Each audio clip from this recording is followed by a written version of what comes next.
కాకినాడ జిల్లా వేట్లపాలెంలో బాణాసంచా పేలుడు మృతుల కుటుంబాలకు ముఖ్యమంత్రి చంద్రబాబు 20 లక్షల రూపాయల చొప్పున పరిహారం ప్రకటించారు. పేలుడు పదార్థాల వద్ద జాగ్రత్తలు తీసుకోవడంలో నిర్వాహకులు విఫలమయ్యారన్నారు. ఈ తరహా ఘటనలు మరోసారి జరగకుండా చర్యలు తీసుకుంటామని చెప్పారు. బాధ్యులైన వ్యక్తుల ఆస్తులు కూడా జప్తు చేసి బాధిత కుటుంబాలకు సాయం చేస్తామన్నారు. కాకినాడ జిల్లా వేట్లపాలెంలో బాణసంచా పేలుడు ఘటన చోటు చేసుకున్న ప్రాంతంలో ముఖ్యమంత్రి చంద్రబాబు పర్యటించారు. పేలుడు జరిగిన స్థలాన్ని ఆయన పరిశీలించారు. ప్రమాదం జరిగిన తీరును అధికారులతో మాట్లాడి తెలుసుకున్నారు. కలెక్టర్ షణ్మోహన్ ఘటన వివరాలను సీఎం చంద్రబాబుకు వివరించారు. చంద్రబాబు వెంట బీజేపీ రాష్ట్ర అధ్యక్షుడు మాధవ్, స్థానిక కూటమి ప్రజాప్రతినిధులు ఉన్నారు. మృతుల వివరాలు, క్షతగాతుల సమాచారాన్ని చంద్రబాబు అడిగి తెలుసుకున్నారు. ఘటనా స్థలంలో చేపట్టిన సహాయక చర్యలను అధికారులు సీఎంకు వివరించారు. క్షతగాతుల పరిస్థితి గురించి అడిగి తెలుసుకున్నారు. ఆ ప్రాంతంలో ఎప్పటి నుంచి బాణసంచా తయారు చేస్తున్నారని సీఎం చంద్రబాబు అడగ్గా, చాలా కాలం నుంచి అనుమతులు లేకుండా పరిశ్రమ నడుపుతున్నారని అధికారులు చెప్పారు. క్షతగాత్రులకు మెరుగైన వైద్యం అందించాలని, సహాయక చర్యలను ముమ్మరం చేయాలని అధికారులకు సీఎం సూచనలు చేశారు. అనంతరం సీఎం మీడియాతో మాట్లాడుతూ క్షతగాత్రులు 9 మంది పరిస్థితి విషమంగా ఉన్నట్లు చెప్పారు. ఈ ఘటనకు బాధ్యులైన అధికారులను సస్పెండ్ చేస్తున్నట్లు చెప్పారు. విచారణ పూర్తయ్యాక బాధ్యులపై చర్యలు తీసుకుంటామన్నారు. మృతుల కుటుంబాలకు 20 లక్షల రూపాయల చొప్పున పరిహారం ప్రకటించారు. క్షతగాత్రులకు మెరుగైన వైద్య చికిత్స అందిస్తామని, బాధిత కుటుంబాలను అన్ని విధాలుగా ఆదుకుంటామని సీఎం చంద్రబాబు హామీ ఇచ్చారు. పేలుడు పదార్థాల వద్ద జాగ్రత్తలు తీసుకోవడంలో నిర్వాహకులు విఫలమయ్యారన్నారు. ఈ తరహా ఘటనలు మరోసారి జరగకుండా చర్యలు తీసుకుంటామని చెప్పారు. బాధ్యులైన వ్యక్తులు ఆస్తులు కూడా జప్తు చేసి బాధిత కుటుంబాలకు సాయం చేస్తామన్నారు. కొందరు వ్యక్తులు 10 ఏళ్లుగా ఇక్కడ పనిచేస్తున్నారని చెప్పారు. అనుమతి లేకుండా బాణసంచా తయారు చేస్తున్న వారిపై కఠిన చర్యలు తీసుకుంటామని హెచ్చరించారు. లోపల కూడా పరామర్శించాం. చాలామంది పేదరికం, కూలి పని చేసుకొని ఇల్లు గడపాలనే పరిస్థితి అవన్నీ కూడా చూసిన తర్వాత జరిగిన సంఘటన పైన చాలా ప్రభుత్వం సీరియస్గా తీసుకుంటున్నాం. ఈ సంఘటన ఇటీవల ఒక సంఘటన జరిగింది. దానిపైన ఒక ఎంక్వైరీ వేశాం. ఎంక్వైరీ రిపోర్ట్ కూడా పంపించాం. యాక్షన్ తీసుకోమని చెప్పిన తర్వాత రెండో సంఘటన జరిగింది. ప్రభుత్వం ఫర్మ్గా ఉండి రాబోయే రోజుల్లో ఇలాంటి పునరావృతం కాకుండా చూడడానికి అన్ని విధాల యాక్షన్ తీసుకుంటాం. ఈ సంఘటన ఎంక్వైరీ చేసి అందరికీ అకౌంటబిలిటీ ఫిక్స్ చేస్తాం. ఎవరెవరు ల్యాప్సెస్ ఉన్నాయి, ఎక్కడెక్కడ ల్యాప్సెస్ ఉన్నాయి అన్ని కూడా ఫిక్స్ చేస్తాం. మొట్టమొదటిసారిగా అక్కడుండే ఆఫీసర్లు, ఆర్డీఓ కన్సర్న్, డిఎస్పీ, అదే మరి district labour officer, fire officer, వీళ్ళ నలుగురిని సస్పెన్షన్లో పెడుతున్నాం. సస్పెన్షన్లో పెట్టి భవిష్యత్తులో ఎంక్వైరీ చేసిన తర్వాత ఎక్కడ లాక్సిటీ ఉన్నా, ఎక్కడ తప్పు ఉన్నా వాళ్లపైన కూడా చర్యలు తీసుకుంటాం. రెండోది, మనుషులు కూడా కొంతమంది విచ్చలవిడితనానికి అలవాటు పడ్డారు. ఇలాంటి నేరాలు చేసి ప్రజా జీవితాలతో చెలగాటమాడే పరిస్థితికి వచ్చారు. వాళ్లపైన క్రిమినల్ ప్రాసిక్యూషన్ చేయడమే కాకుండా చట్టపరంగా వాళ్ళని ఏం చేయాలనో అరెస్టులే కాకుండా ప్రాసిక్యూషన్ చేపిస్తాం. వీలైనంత వరకు లైఫ్ ఇంప్రిజన్మెంట్ తిరిగే ప్రయత్నం చేస్తాం. ఇంకొక పక్కన వాళ్ళ ఆస్తులు కూడా జప్తు చేసి బాధితులకు అందరికీ ఎవరైతే చనిపోయారో వాళ్ళందరూ కూడా కుటుంబాలకు అప్పచెప్తాం. ఎందుకంటే వీళ్ళ ఇష్ట ప్రకారం చేయడానికి వీలు లేదు. అదే మరి ప్రభుత్వ పరంగా ఒక్కొక్కరికి 20 లక్షల రూపాయల ఆర్థిక సహాయం చేసి మృతులందరికీ 20 లక్షల రూపాయల ఆర్థిక సహాయం చేస్తాం. గవర్నమెంట్ ఆఫ్ ఇండియా 2 లక్షలు ఇచ్చారు. అది కాకుండా 20 లక్షలు ఇస్తాం. అదే మాదిరిగా వీళ్ళందరికీ ట్రీట్మెంట్ ఇస్తున్నాం. ఆ ట్రీట్మెంట్ అంతా ఖర్చు పెట్టి ఎవరైతే ఈరోజు ఇంజూర్ అయ్యారో వాళ్ళ పరిస్థితిని బట్టి వాళ్ళని ఆదుకుంటాం. కాబట్టి వాళ్ళని కూడా ఆదుకునే కార్యక్రమానికి శ్రీకారం చుడతాం. రాజ్యాంగం ప్రసాదించిన వాక్ స్వాతంత్రాన్ని వినియోగించుకునే క్రమంలో ఇతరుల హక్కులు, గౌరవానికి భంగం కలిగించకుండా పౌరులు బాధ్యతతో మెలగాలని సుప్రీంకోర్టు న్యాయమూర్తి జస్టిస్ జేకే మహేశ్వరి సూచించారు. ఒక చిన్న పోస్టు నిమిషాల్లో ప్రపంచాన్ని చుట్టేస్తోందని, అపోహ, అసత్యం, ద్వేషం క్షణాల్లో వ్యాపిస్తున్నాయని తెలిపారు. స్వేచ్ఛ ముసుగులో చేసే నేరపూరిత వ్యాఖ్యలు, చట్టవిరుద్ధమైన ఉపన్యాసాలను ప్రత్యేకంగా చూడాలని, ఇలాంటి వారిని రక్షించేందుకు చట్టాలు రూపొందించలేదని తెలిపారు. రాజ్యాంగం ప్రసాదించిన వాక్ స్వాతంత్రాన్ని వినియోగించుకునే క్రమంలో ఇతరుల హక్కులు, గౌరవానికి భంగం కలిగించకుండా పౌరులు బాధ్యతతో మెలగాలని సుప్రీంకోర్టు న్యాయమూర్తి జస్టిస్ జేకే మహేశ్వరి సూచించారు. సోషల్ మీడియా యుగంలో వాక్ స్వాతంత్రానికి మనస్సాక్షి తోడవ్వాలన్నారు. చర్చ, విమర్శ హక్కు లేనని, అయితే హింసను ప్రేరేపించే, విద్వేషాలు రెచ్చగొట్టే వ్యాఖ్యలు చట్టపరంగా నేర పరిధిలోకి వస్తాయని తెలియజేశారు. సోషల్ మీడియా దుర్వినియోగం, భావ వ్యక్తీకరణ, స్వేచ్ఛ, నియంత్రణ మధ్య సమతుల్యతను పాటించాల్సిన ఆవశ్యకతపై సిఆర్ మీడియా అకాడమీ, స్వేచ్ఛ స్వచ్ఛంద సంస్థ సంయుక్తంగా విజయవాడలో శనివారం నిర్వహించిన సెమినార్కు ఆయన ముఖ్య అతిథిగా హాజరయ్యారు. ఈ సందర్భంగా జస్టిస్ మహేశ్వరి మాట్లాడుతూ సోషల్ మీడియా వినియోగం పెరిగిన తర్వాత వాక్ స్వాతంత్రం, నియంత్రణ మధ్య సమతుల్యతను కాపాడడం పెద్ద సవాలుగా మారిందన్నారు. స్మార్ట్ ఫోన్ ఉన్న ప్రతి వ్యక్తి ఒక ప్రచురణకర్తగా, ప్రసారకర్తగా, గ్లోబల్ వ్యాఖ్యాతగా మారారని పేర్కొన్నారు. ఒక చిన్న పోస్ట్ నిమిషాల్లో ప్రపంచాన్ని చుట్టేస్తోందని, అపోహ, అసత్యం, ద్వేషం క్షణాల్లో వ్యాపిస్తున్నాయని తెలియజేశారు. రాజ్యాంగంలోని అధికరణ 19(1) ప్రతి పౌరుడికి వాక్ స్వాతంత్రం, భావ వ్యక్తీకరణ హక్కును ప్రసాదించిందని, అయితే అధికరణ 19(2) ప్రకారం దేశ సార్వభౌమాధికారం, శాంతి భద్రతలు, నైతికతను దృష్టిలో పెట్టుకుని పరిమితులు కూడా ఉన్నాయని వివరించారు. స్వేచ్ఛా ముసుగులో చేసే నేరపూరిత వ్యాఖ్యలు, చట్టవిరుద్ధమైన ఉపన్యాసాలను ప్రత్యేకంగా చూడాలని, ఇలాంటి వారిని రక్షించేందుకు చట్టాలు రూపొందించలేదని తెలియజేశారు. వార్తాపత్రికలు, టీవీలో ప్రసారం చేసే కథనాలను నియంత్రించేందుకు ఎడిటర్లు ఉన్నారు. కానీ సామాజిక మాధ్యమాల్లో సమాచారాన్ని ఎక్కువ మందికి చేరవేసే అల్గారిథం ఆగ్రహం, భయం, పక్షపాతం వంటి భావోద్వేగాలను ప్రోత్సహిస్తోందన్నారు. Do you have a right to do that? The judge do have. But an individual can. But through social media it can. So this time putting in examples. So if it is so, then what it reflects? Once you are pointing out a finger on others, what they said, this is wrong, abusing, offending. Huh? So what is this? Meaning thereby, you have a decisive power to understand what is right, what is wrong. But how it can be possibly done by a citizen? When a citizen himself introspects, he knows the law, he heard on it, then he can give a decision, this man is wrong, this speech is abusive, this speech is intimidating, this speech is affecting to others. So meaning thereby you also know, a citizen knows everything, therefore he is taking a decision for others. So now here it is a distinction. What about is liberty, you know, and when it be converted into a liability, you also know, therefore you takes a decision that this is right, this is wrong. వేట్లపాలెంలో బాణసంచా ప్రమాదంలో గాయపడి కాకినాడ జీజీహెచ్లో చికిత్స పొందుతున్న క్షతగాత్రులను deputy CM Pawan Kalyan పరామర్శించారు. శనివారం రాత్రి 11:45 సమయంలో ఆసుపత్రికి చేరుకున్న డిప్యూటీ సీఎం క్షతగాత్రులకు అందుతున్న వైద్య సేవలను అడిగి తెలుసుకున్నారు. ఆయన వెంట హోంమంత్రి అనిత, పర్యాటక శాఖ మంత్రి కందుల దుర్గేష్, కాకినాడ ఎంపీ తంగెళ్ల ఉదయ్ శ్రీనివాస్, రాజ్యసభ సభ్యులు సానా సతీష్ బాబు, కలెక్టర్ షాన్ మోహన్, ఎస్పీ బిందు మాధవ్ తదితరులు ఉన్నారు. ప్రమాద సంఘటన వివరాలను పవన్ కు కలెక్టర్, ఎస్పీ వివరించారు. గాయపడ్డ వారికి మెరుగైన వైద్యం అందించాలని పవన్ ఆదేశించారు. అనంతరం ఆయన మీడియాతో మాట్లాడుతూ బాధితులకు అండగా ఉంటామన్నారు.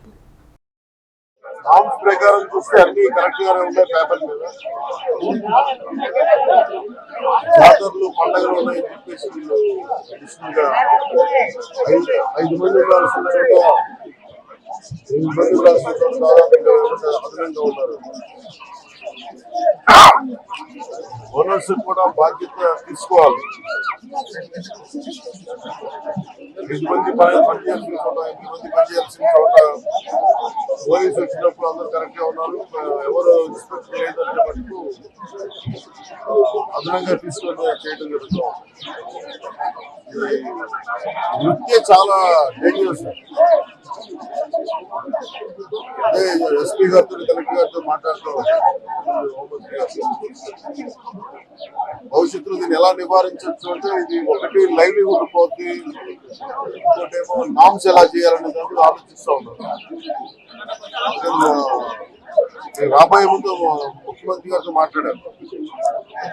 మాట్లాడుతున్నప్పుడు దాదాపు మాట్లాడడానికి 20 lakhs వృద్ధులకి ఇవ్వాలని, మిగతా ఖర్చు ఎంత అవుతుందో వాళ్ళకి గాయపడ్డ వారందరికీ ముఖ్యంగా మృతుల కుటుంబాలకి, కుటుంబ సభ్యులకి రాష్ట్ర ప్రభుత్వం ప్రకాశ సానుభూతి అలాగే 20 లక్షల ఎక్స్ప్రెస్ కూడా ప్రకటించారు. యువత చైతన్యంతో నిండిపోవాలని, సమాజంలో ఎక్కడ సమస్య ఉన్నా సరే దానికి గళం విప్పి పోరాడాలని, ప్రశ్నించే హక్కును ఎట్టి పరిస్థితుల్లో కోల్పోకూడదని ఈగల్ విభాగాధిపతి ఆకే రవికృష్ణ అన్నారు. భారత రాజ్యాంగం మనకిచ్చిన హక్కును కాపాడుకోవాలన్నారు. మీ ప్రాంతంలో గంజాయి ప్రవేశిస్తే 1972కు ఫోన్ చేసి చెప్పాలని కోరారు. డ్రగ్స్ పై దండయాత్ర విజయోత్సవ ర్యాలీని నగరంలో నిర్వహించారు. ఈ కార్యక్రమానికి ఈగల్ విభాగాధిపతి ఆకే రవికృష్ణ, విజయవాడ నగర పోలీస్ కమిషనర్ ఎస్వి రాజశేఖర్ బాబు, అడ్మిన్ డీసీపీ సరిత తదితరులు పాల్గొన్నారు. పాత పోలీస్ కంట్రోల్ రూమ్ వద్ద సైకిల్ ర్యాలీని రవికృష్ణ, ఎస్వి రాజశేఖర్ బాబు ప్రారంభించారు. పాత పోలీస్ కంట్రోల్ రూమ్ నుంచి ఏఆర్ గ్రౌండ్స్ వరకు ర్యాలీ సాగింది. ఏఆర్ గ్రౌండ్స్ లో డ్రగ్స్ ర్యాలీ విజయోత్సవ సభను నిర్వహించారు. సైకిల్ ర్యాలీలో పాల్గొన్న మహిళా అధికారులు, సిబ్బందిని పోలీస్ కమిషనర్ చాలువా కప్పి జ్ఞాపికలను అందజేశారు. ఈ సందర్భంగా ఆకే రవికృష్ణ మాట్లాడుతూ, ప్రజల్లో అవగాహన కల్పించేందుకు డ్రగ్స్ పై దండయాత్ర, సైకిల్ ర్యాలీని నిర్వహించడం అభినందనీయమని అన్నారు. ఈగల్ ఆంధ్రప్రదేశ్ డ్రగ్స్ వద్దు బ్రో అంటూ రాష్ట్ర వ్యాప్తంగా క్యాంపెయిన్ నిర్వహిస్తోందని చెప్పారు. గత 10-15 సంవత్సరాలుగా డ్రగ్స్ అమ్ముతున్న వాళ్ల పేర్లు సేకరించామని, భవిష్యత్తులో వారందరినీ కఠినంగా అమలు చేయబోతున్నామని తెలిపారు. యువత డ్రగ్స్ వ్యాపారానికి దూరం అవ్వాలని, యువతను బలహీనం చేయడానికి ఎన్నో శక్తులు చూస్తున్నాయని తెలియజేశారు. భారతదేశానికి యువతే సంపదని, ఆ యువతను నిర్వీర్యం చేసేందుకు పాకిస్తాన్ వంటి దేశాలు మన దేశంలో డ్రగ్స్ ప్రవేశపెట్టేందుకు చూస్తున్నాయని తెలియజేశారు. పోలీస్ కమిషనర్ ఎస్వి రాజశేఖర్ బాబు మాట్లాడుతూ, డ్రగ్స్ ను పాతాళానికి తొక్కివేయాల్సిన అవసరం ఉందన్నారు. సమాజానికి పట్టిన చీడ పురుగును ఎంతైనా తొలిచివేయాలని చెప్పారు. డ్రగ్స్ శత్రువు మూలాల నుంచి తొలిచివేయడానికి దండయాత్రను చేపట్టామన్నారు. ప్రజల ఆకాంక్షల నుంచి, కన్న తల్లి కడుపు కొత్త నుంచి పుట్టిన యాత్ర అని తెలిపారు. యువత భవిష్యత్తు మీద రాసిన సంతకం అని పేర్కొన్నారు. దండయాత్రలో చాలా అద్భుతాలు జరిగాయని తెలియజేశారు. 510 కిలోమీటర్లు 5 మంది మహిళా పోలీస్ అధికారులు 34 రోజుల పాటు ప్రజల్లో చైతన్యం నింపుతూ అవగాహన ర్యాలీలు చేయడం చాలా సంతోషం. ఇందులో ముఖ్యంగా ఒక మల్టీప్రాంగ్ స్ట్రాటజీతో ముందుకు వెళ్ళడం జరిగింది. ఇది కేవలం సైకిల్ యాత్ర మాత్రమే కాకుండా ప్రజల్లో ఒక చైతన్యాన్ని రగిలించి చరిత్రలో నిలిచిపోయే యాత్ర. ఇందులో ముఖ్యంగా 29 కార్యక్రమాల సమాహారం. ఇందులో స్నిఫర్ డాగ్స్ కావచ్చు, లేదంటే నోటీసులు ఇవ్వడం కావచ్చు, పిట్ ఎన్డీపీఎస్ దాన్ని మనం ముందు తీసుకెళ్ళడం కావచ్చు, ఎన్డీపీఎస్ అఫెండర్స్ ఎవరైతే ఉన్నారో 2517 మంది అఫెండర్స్ని రీవిజిట్ చేయడం కావచ్చు, రీహాబిలిటేషన్ కలిగించడం కావచ్చు, డ్రగ్ డీ అడిక్షన్ చేపట్టడం కావచ్చు, ఇలాగా పలు విధాల కార్యక్రమాలు చేపట్టి గంజాయి మీద ఒక ఆలోచన రేకెత్తించిన ఈ దండయాత్రలో 5 మహిళా పోలీస్ అధికారులు పాల్గొనడం చాలా సంతోషం. ఇది అంతం కాదు, ఇది ఆరంభం మాత్రమే. త్వరలోనే మనము ప్రొట్రాక్టెడ్ స్ట్రగుల్ మాదిరి కాకుండా ఇమీడియట్గా ఈ డ్రగ్స్ని నిర్మూలించాల్సిన అవసరం ఉంది. ఒక 5-6 నెలలు టైం పెట్టుకునేసి చాలా భారీ ఎత్తున ఈ డ్రగ్స్ మీద ఉక్కుపాదం మోపాల్సిన అవసరం ఉంది. ఎన్టీఆర్ పోలీస్ కమిషనరేట్లో సిపి విజయవాడ ఎస్వి రాజశేఖర్ బాబు గారి ఆధ్వర్యంలో 5 మహిళా పోలీసులు డ్రగ్స్పై దండయాత్ర ఈరోజు ముగింపు కార్యక్రమం జరిగింది. మన రాష్ట్రంలోనే కాదు, దేశంలో ఎక్కడ కూడా 5 మంది మహిళా పోలీసులు డ్రగ్స్పై దండయాత్ర చేస్తూ సే నో టు డ్రగ్స్ నినదించడం ఇదే ప్రథమం.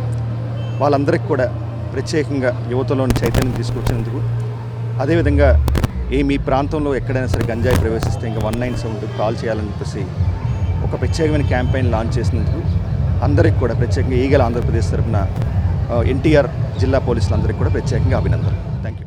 ఈరోజు డ్రగ్స్ పై దండయాత్ర అనే కార్యక్రమం విజయవాడలో మొత్తం ఎన్టీఆర్ డిస్టిక్ అంతా తిరిగి అన్ని పోలీస్ స్టేషన్స్ పరిధిలో అవేర్నెస్ కలిగించి ఈరోజు విజయవాడలో ఈ ప్రోగ్రామ్ అనేది కంప్లీట్ చేయడం జరిగిందండి. మేము డ్రగ్స్ పై దండయాత్ర కార్యక్రమం అనేది విజయవాడ సిటీ కమిషనర్ అయిన రాజశేఖర్ బాబు గారు స్టార్ట్ చేశారు. మా 5 దీంట్లో భాగస్వామ్యం చేశారు. మా అందరికీ కూడా ఇన్ఛార్జిగా డీసీపీ సరిత మేడం గారు ఉండి మమ్మల్ని అందరినీ మా హెల్త్ గురించి అన్ని వాళ్ళు చూస్తూ ఉండేవారు. అండ్ ఈ డ్రగ్స్ పై దండయాత్ర అనే కార్యక్రమంలో భాగంగా మేము ప్రతి జిల్లాలో ప్రతి నియోజకవర్గంలోకి ప్రతి పోలీస్ స్టేషన్ పరిధిలో అన్ని ప్రాంతాల్లో అంటే స్కూల్స్కి, కాలేజెస్కి అన్నీ తిరుగుతూ స్కూల్స్లో స్టూడెంట్స్కి స్కూల్లో స్టూడెంట్స్కి అలాగే వీధిలో ఉండే ప్రజలకి కూడా మేము అవేర్నెస్ కలిగించామండి. డ్రగ్స్ ఏ విధంగా అలవాటు పడుతున్నారు ప్రజలు, యువత ఏ విధంగా ఈ డ్రగ్స్కి బానిస అవుతుంది, ఈ డ్రగ్స్కి బానిస అవడం వల్ల వాళ్ళు ఏ విధంగా సామాజికంగా కానీ ఉద్యోగ అవకాశాలు కానీ ఏ విధంగా కోల్పోతున్నారు అనేవి వాటిని మేము తెలియజేసామండి. అదేవిధంగా ప్రజల నుంచి కూడా చాలా విశేషమైన స్పందన వచ్చింది. మా ఈ డ్రగ్స్పై దండయాత్రలో మేము సైకిల్ తొక్కుతూ ఉన్నప్పుడు ప్రజలంతా లేడీస్ అంతా వచ్చి హారతులు పట్టడం, మాతో పాటు సైకిల్ తొక్కడం ఇలా చాలా బాగా జరిగిందండి. మన గంజాయి గురించి అవేర్నెస్ కల్పించడము, చిన్న తెలియని వయసులోనే ఇలాంటి ఎన్డీపీఎస్ గంజాయి ఇలాంటి కేసులలో చిన్నపిల్లలు ఇన్వాల్వ్ అవుతున్నారు, వాళ్ళకి కనీసం అవగాహన కల్పించాలనే ఉద్దేశంతోనే మేము మారుమూల గ్రామాలకు వెళ్ళి యువతకి విద్యార్థులకి అందరికీ గంజాయి గురించి ఎన్డీపీఎస్ యాక్ట్ గురించి మన సీఎం గారు ఇంట్రడ్యూస్ చేసిన ఈగల్ హెల్ప్ లైన్ నెంబర్ 1972 గురించి కూడా అవగాహన కల్పించడం జరిగింది సార్. ఈ దండయాత్రలో భాగంగా మేము గతంలో ఎన్డీపీఎస్ యాక్ట్లో ఇన్వాల్వ్ అయిన యువకుల్ని కూడా వాళ్ళ పరిస్థితి ఇప్పుడు ఎలా ఉంది అనేది వాళ్ళ ఇంటికి వెళ్ళి విజిట్ చేయడం జరిగింది సార్. యువకులు కూడా దీంట్లో చాలా యాక్టివ్గా పార్టిసిపేట్ చేశారు. విద్యార్థులందరూ మాతో కలిపి సైకిల్ తొక్కారు. సీనియర్ సిటిజన్స్ కూడా మమ్మల్ని ఎంతో ఆదరించి మాకు ఆశీస్సులు కూడా అందించారు. అన్ని మతాలు వాళ్ళు కూడా మాకు ప్రేయర్లు చేశారు, మేము ఇలాగే ముందుకు వెళ్ళాలి అని చెప్పేసి.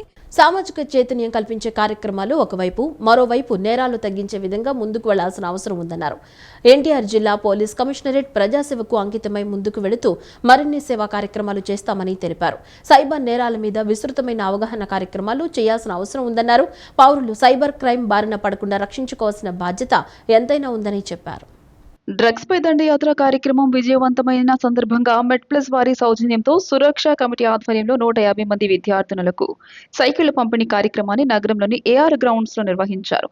విజయవాడ నగర పోలీస్ కమిషనర్ ఎస్వి రాజశేఖర్ బాబు ఈ కార్యక్రమానికి ముఖ్య అతిథిగా విచ్చేశారు. విద్యార్థినులకు సైకిళ్లను పంపిణీ చేశారు. ఈ సందర్భంగా ఆయన మాట్లాడుతూ సురక్ష కమిటీ ఆధ్వర్యంలో విద్యార్థినులకు సైకిళ్లు ఇచ్చేందుకు ముందుకు రావడం సంతోషదాయకమని అన్నారు. విద్యార్థినులకు ఇవ్వాలనుకోవడం చాలా సంతోషమని అన్నారు. ఎన్టీఆర్ జిల్లా పోలీస్ కమిషనరేట్ ప్రజాసేవకు అంకితమై ముందుకు వెళుతూ మరిన్ని సేవా కార్యక్రమాలు చేస్తామని తెలియజేశారు. సైబర్ నేరాల మీద విస్తృతమైన అవగాహన కార్యక్రమాలు చేయాల్సిన అవసరం ఉందన్నారు. సైబర్ క్రైమ్ డీసీపీ ఆధ్వర్యంలో ఒక భారీ కార్యక్రమానికి ప్రణాళికలు చేస్తున్నామని అన్నారు. ఎటువంటి పరిస్థితుల్లో మన పౌరులను సైబర్ క్రైమ్ బారిన పడకుండా రక్షించుకోవాల్సిన బాధ్యత ఎంతైనా ఉందని చెప్పారు. సమాజంలో ఒక ఉత్సాహాన్ని నింపుతూ క్రైమ్ను దూరంగా ఉండేలా ప్రోత్సహిస్తూ ముందుకు వెళ్లేలా సాయశక్తులా కృషి చేస్తామన్నారు.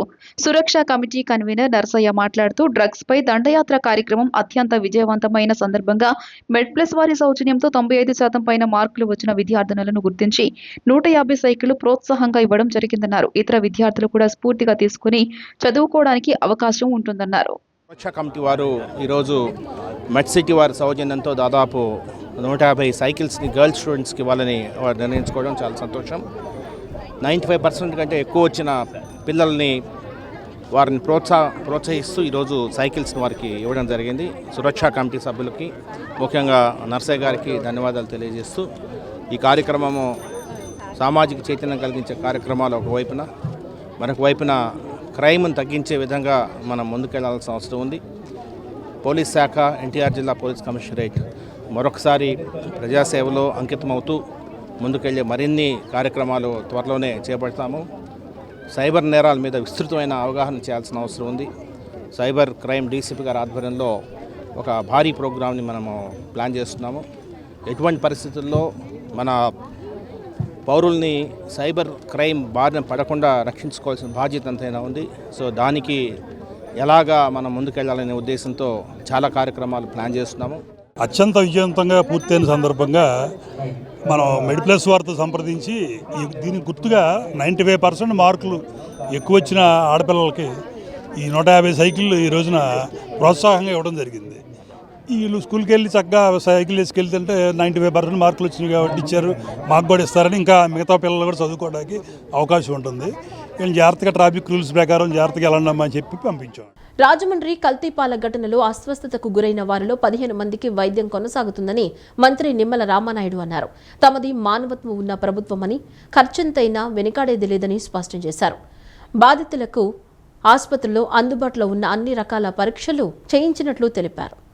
రాజమండ్రి కల్తీపాల ఘటనలో అస్వస్థతకు గురైన వారిలో 15 మందికి వైద్యం కొనసాగుతోందని మంత్రి నిమ్మల రామానాయుడు అన్నారు.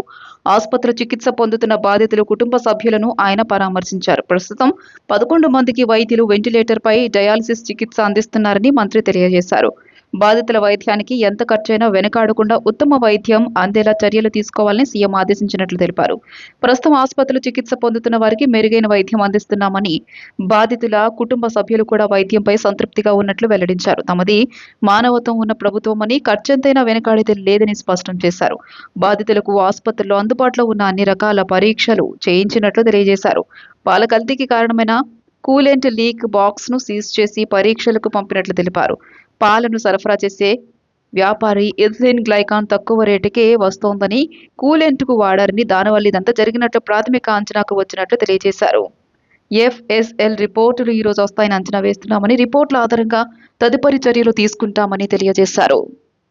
మరి ఈరోజు హాస్పిటల్లో వైద్యం పొందుతున్నటువంటి 15 మంది పరిస్థితి కూడా, అందులో ముఖ్యంగా చూస్తే ఏదైతే కిమ్స్ హాస్పిటల్లో 8 మంది, ర్యాంబో హాస్పిటల్లో 3, డెల్టా హాస్పిటల్లో 2, రాక్ హాస్పిటల్లో 1, రవి చైతన్య హాస్పిటల్లో 1 ట్రీట్మెంటు జరుగుతున్నటువంటి పరిస్థితి. మరి ఇందులో కొంతమందికి క్రిటికల్గాను, కొంతమంది సెమీ క్రిటికల్గాను, కొంతమందికి మరి ఎప్పటికప్పుడు అంటే ఇది కొంత పాయిజన్ మిక్స్ అవ్వడం ద్వారా కొంచెము ఎప్పటికప్పుడు 48 అవర్స్ను మరి చేసుకుంటూ ముందుకెళ్తున్నటువంటి పరిస్థితి. గౌరవ ముఖ్యమంత్రి చంద్రబాబు నాయుడు గారు కూడా ఈ విషయాన్ని కూడా ఆయన కూడా సీరియస్గా తీసుకుని మరి ఎవ్రీడే ఆయన కూడా కలెక్టర్స్ తోటి, అదేవిధంగా ఈ యొక్క ఉన్నత వైద్య అధికారులతోటి ప్రతిరోజు కూడా రివ్యూ చేస్తూ ఎప్పటికప్పుడు పరీక్షని సమీక్షించుకుంటూ ఎప్పటికప్పుడు ఏ రకంగా ప్రభుత్వం నుంచి సహాయ సహకారాలు కావాలి, ఫుల్ ఫ్లెడ్జెడ్గా పార్టీకి ఆ యొక్క ఫ్యామిలీస్కి అండదండలుగా ఉండాలని ముఖ్యమంత్రి గారు కూడా ఆదేశించడం జరిగింది.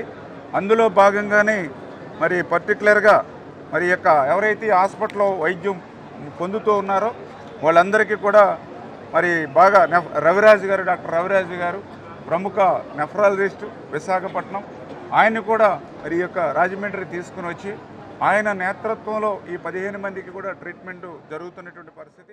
సుప్రీంకోర్టు ప్రధాన న్యాయమూర్తి జస్టిస్ సూర్యకాంత్ ఆదివారం ఉదయం తిరుమల వెంకటేశ్వర స్వామిని దర్శించుకున్నారు. ఆలయ మహద్వారం వద్ద TTD chairman BR Naidu, EO Muddada Ravichandra, అదనపు ఈవో వెంకయ్య చౌదరి, జిల్లా ఎస్పీ సుబ్బారాయుడు ఆయనకు స్వాగతం పలికారు. అర్చకులు మేళతాళాలు, వేద మంత్రాల నడుమ సంప్రదాయబద్ధంగా ఆహ్వానం పలికారు. దర్శనం అనంతరం రంగనాయకుల మండపంలో పండితులు ఆయనకు వేదాశీర్వచనం అందించగా, అధికారులు తీర్థ ప్రసాదాలు మరియు స్వామివారి చిత్రపటాన్ని అందజేశారు. అనంతరం ఆయన వరాహస్వామిని కూడా దర్శించుకున్నారు. ఈ కార్యక్రమంలో సివిఎస్ఓ మురళీకృష్ణతో పాటు ఇతర అధికారులు పాల్గొన్నారు.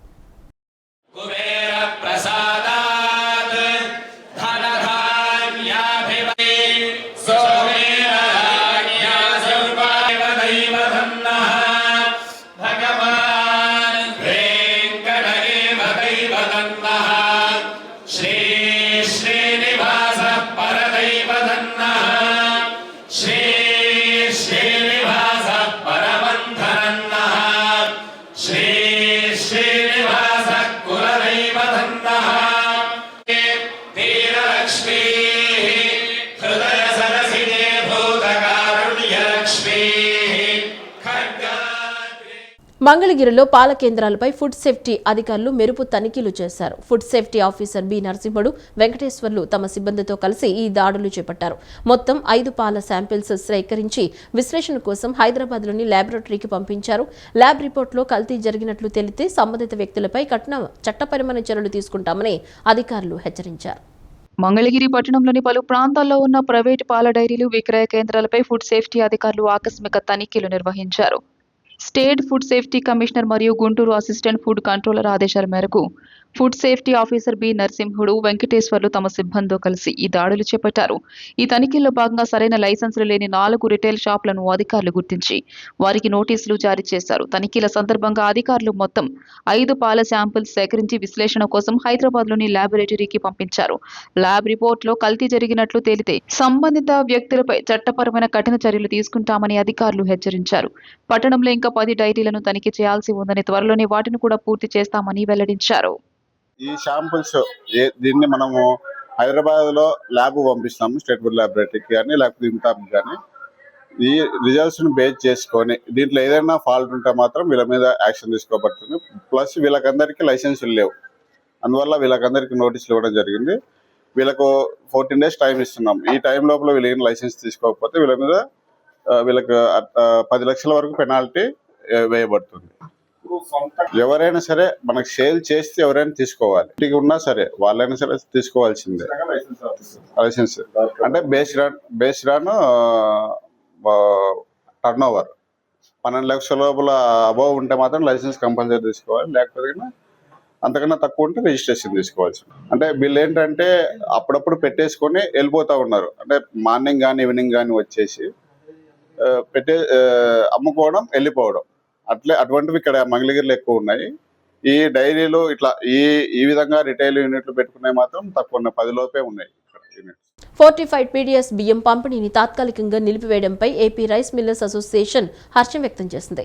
ఎస్ఆర్కే కొరతతో సకాలంలో మిల్లింగ్ జరగక ధాన్యం పాడైపోయే పరిస్థితులు నెలకొన్నాయన్నారు. సమస్యను రాష్ట్ర ప్రభుత్వం దృష్టికి తీసుకెళ్లడంతో సానుకూలంగా స్పందించిందన్నారు. CM Chandrababu, deputy CM Pawan, మంత్రి మనోహర్, కమిషనర్ సౌరభ్ గౌర్, ఎండీ ఢిల్లీరావులకు కృతజ్ఞతలు తెలిపారు. రైతులకు, మిల్లర్లకు ఊరట. ఫోర్టిఫైడ్ రైస్ కర్నల్స్ నిబంధనల విషయంలో కేంద్ర ప్రభుత్వం తాజాగా తీసుకున్న నిర్ణయం పట్ల రైస్ మిల్లర్స్ అసోసియేషన్ నాయకులు వీరయ్య, భాస్కర్రావు హర్షం వ్యక్తం చేశారు. గాంధీనగర్లోని అసోసియేషన్ హాల్లో నిర్వహించిన విలేకరుల సమావేశంలో వారు మాట్లాడుతూ, ప్రస్తుతానికి ఈ కర్నల్స్ కలపకుండానే కస్టమ్ మిల్లింగ్ రైస్ సేకరించడానికి కేంద్రం గ్రీన్ సిగ్నల్ ఇవ్వడం ఒక గొప్ప పరిణామమని కొనియాడారు. గతంలో ఉన్న కఠిన నిబంధనల వల్ల సీఎంఆర్ డెలివరీ కేవలం 40% పరిమితమయ్యాయని, తాజా సడలింపుతో ఈ ప్రక్రియ మరింత వేగవంతం అవుతుందని వారు ఆశాభావం వ్యక్తం చేశారు. ముఖ్యంగా నిల్వ సామర్థ్యం మరియు నాణ్యతా ప్రమాణాల దృష్ట్యా ఎదురవుతున్న ఇబ్బందులను గమనించి కర్నల్స్ నిబంధనలపై తాత్కాలిక విరామం ప్రకటించడం వల్ల ధాన్యం నిల్వలు పాడవకుండా ఉంటాయని వారు పేర్కొన్నారు.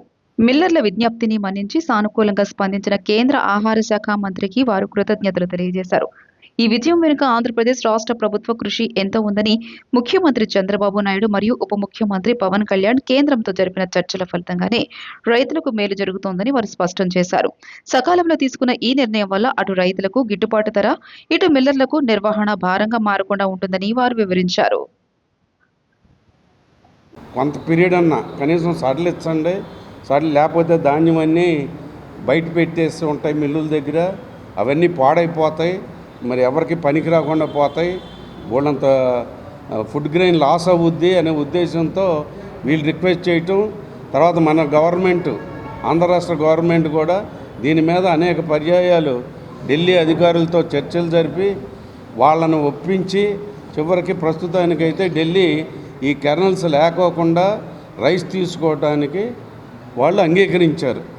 మళ్ళీ ఈ లోటుపాట్లన్నీ ఫ్యూచర్లో సరిచేసి మళ్ళీ వరల్డ్ హెల్త్ ఆర్గనైజేషన్ వాళ్ళ ప్రకారం వీళ్ళకి కావాల్సిన నాణ్యతా ప్రమాణాలు ఎక్కువ లాంగ్ రన్ స్టోరేజ్లో కూడా అది మెయింటైన్ అయ్యేటట్టుగా కొంచెం స్టడీ చేసి మళ్ళీ తర్వాత లేటర్ స్టేజ్లో దీన్ని మళ్ళీ ఇంట్రడ్యూస్ చేసే ఉద్దేశంతో ప్రస్తుతానికి తాత్కాలికంగా నిలిపివేయడం జరిగింది.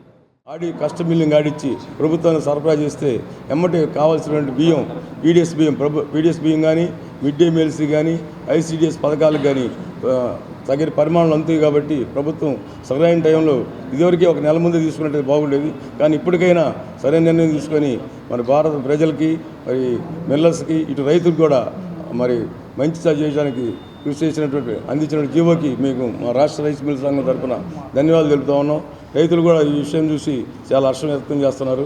రాబోయే రోజుల్లో పీడిఎస్ బియ్యం కూడా సరే ఏమి లేటు కాకుండా అందరికీ అవకాశం ఉంటుందని చెప్పి తెలియజేస్తా ఉన్నాం. మేము పిలవంగానే వచ్చినటువంటి మీ అందరికీ కూడా కృతజ్ఞతలు తెలియజేస్తాం. విద్యార్థుల్లో దాగి ఉన్న సృజనాత్మకతను ప్రోత్సహించాలని తెలుగుదేశం పార్టీ పొలిట్ బ్యూరో సభ్యుడు టీడీ జనార్దన్ పేర్కొన్నారు. ముఖ్యమంత్రి చంద్రబాబు నాయుడు విద్యార్థులు భవిష్యత్తును దృష్టిలో ఉంచుకుని అనేక కార్యక్రమాలు రూపొందిస్తున్నారని తెలిపారు. నగరంలోని తుమ్మలపల్లి కళాక్షేత్రంలో 13వ జాతీయ యువ అండ్ చిల్డ్రన్ ఆర్ట్ ఎగ్జిబిషన్ కార్యక్రమాన్ని ఏర్పాటు చేశారు. ఈ కార్యక్రమానికి ముఖ్య అతిథిగా మాజీ ఎమ్మెల్సీ, టీడీపీ పొలిట్ బ్యూరో సభ్యుడు టీడీ జనార్దన్, ఏపీ సృజనాత్మక సంస్కృతి సమితి chairperson Podapati Tejaswi, Telugu academy chairman RD. Wilson, ప్రముఖ కళా పోషకులు గోళ్ల నారాయణరావు, పలువురు ప్రముఖులు పాల్గొని ఎగ్జిబిషన్ ప్రారంభించారు. అనంతరం 1000 మంది విద్యార్థులు అద్భుతంగా వేసిన పెయింటింగ్స్ ను సందర్శించి వారిని అభినందించారు. అనంతరం టీడీపీ పొలిట్ బ్యూరో సభ్యులు టీడీ జనార్దన్ మాట్లాడుతూ, విద్యార్థులు దాగి ఉన్న సృజనాత్మకతను ప్రోత్సహిస్తున్న dream young children art academy ప్రతినిధులను అభినందించారు. ముఖ్యమంత్రి చంద్రబాబు నాయుడు విద్యార్థుల భవిష్యత్తు దృష్టిలో ఉంచుకొని అనేక కార్యక్రమాలు రూపొందిస్తున్నారని తెలియజేశారు. రాష్ట్ర భవిష్యత్తుకు బంగారు బాట వేసేందుకు dream young children art academy చేస్తున్న కృషిని అభినందించారు. ఏపీ సృజనాత్మక సంస్కృతి సమితి చైర్పర్సన్ పడపాటి తేజస్వి మాట్లాడుతూ విద్యార్థుల ప్రతిభను గుర్తించి అందించే బహుమతి వారిలో మరింత ఉత్సాహాన్ని కలిగిస్తోందన్నారు. Dream young children art academy ప్రతినిధి రమేష్ మాట్లాడుతూ విద్యార్థులు దాగి ఉన్న అసాధారణ ప్రతిభను వెలికి తీసేందుకు మా సంస్థ పనిచేస్తుందని తెలియజేశారు. వేలాది మంది విద్యార్థులను ప్రోత్సహించి బహుమతులు అందజేసి వారిలో ఆత్మస్థైర్యాన్ని నింపుతున్నామని తెలిపారు. అనంతరం పోటీలో విజేతలుగా నిలిచిన వారికి బహుమతులు ప్రదానం చేశారు. విద్యార్థులు చేసిన సాంస్కృతిక కార్యక్రమాలు, నృత్య ప్రదర్శనలు చూపర్లను కట్టిపడేశాయి. ఆనాడు ఎన్టీ రామారావు గారు తెలుగు కళలను ప్రోత్సహించడం కోసమే తెలుగు యూనివర్సిటీ పెట్టాడు. ఈనాడు చంద్రబాబు నాయుడు గారు రాష్ట్ర ముఖ్యమంత్రిగా భావి తరాలకి ఐటీ విప్లవ ఫలితాలు అందజేయాలని కలలు గన్ని తప్పించిన నాయకుడు చంద్రబాబు నాయుడు గారు.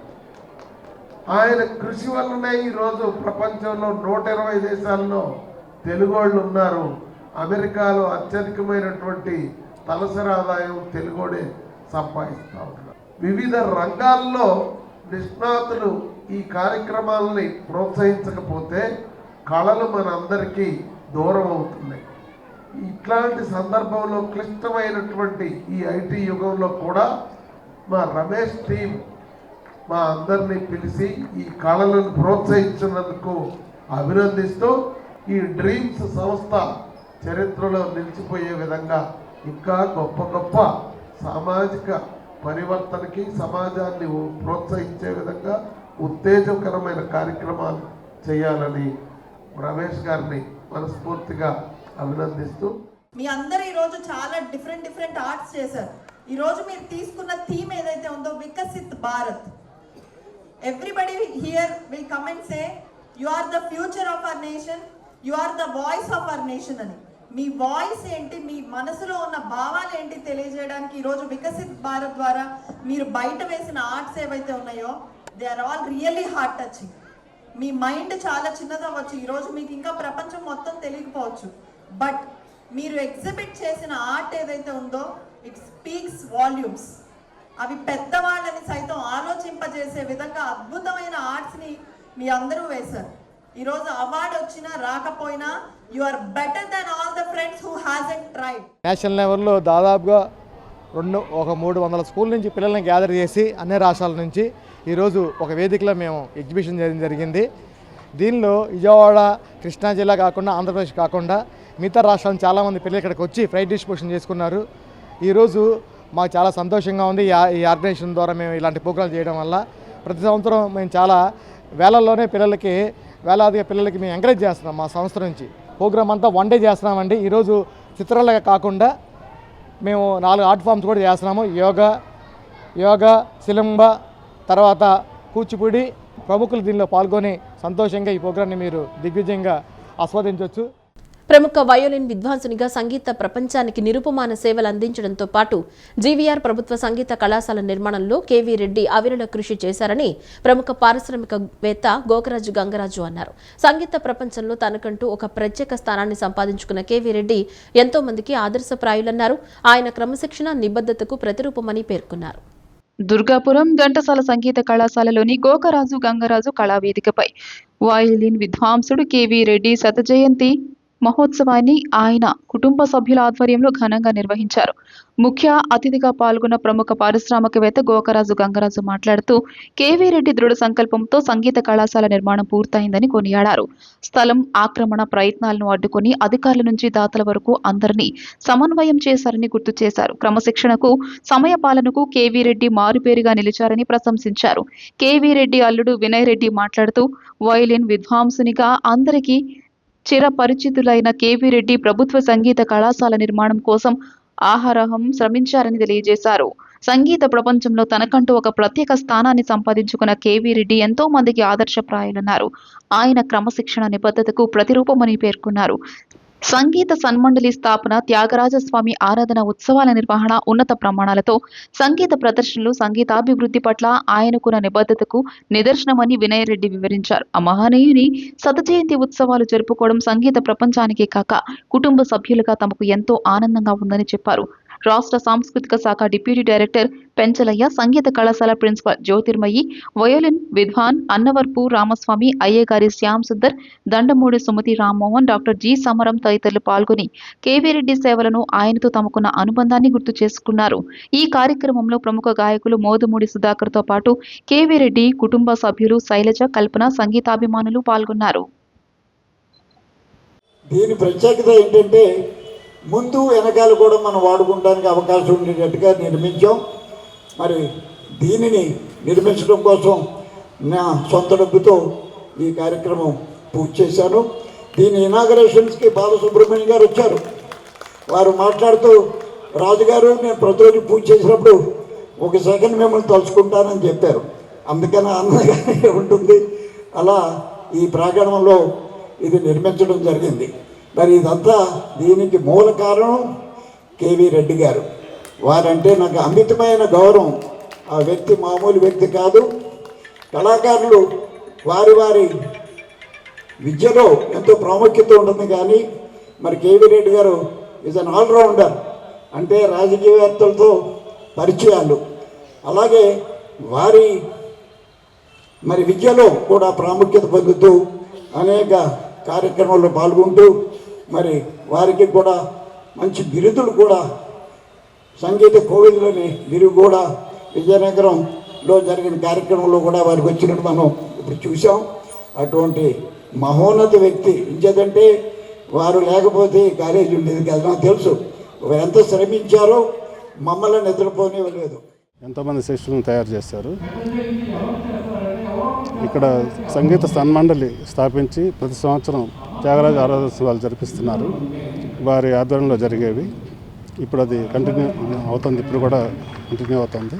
సో ఈ రకంగా సంగీతానికి సేవ చేశారు. కళాశాల నిర్మాణానికి కృషి చేశారు. వారి కుటుంబ సభ్యులుగా మేము వారి సత్యజయంతిని ఇక్కడ జరుపుకోవడానికి హైదరాబాద్ నుంచి వచ్చి ఇక్కడ జరిపిస్తున్నాము. ఈ కార్యక్రమానికి గోకరాజు గంగరాజు గారు అధ్యక్షత వహించారు. అలాగే అన్నవరపు రామస్వామి గారు, దండమూడి సుమతి గారు, ద్వారం నరసింహరావు గారి కుమారుడైన ద్వారం దుర్గాప్రసాదరావు గారు విచ్చేశారు. ఈ వార్తలు ఇంతటితో సమాప్తం. నమస్కారం.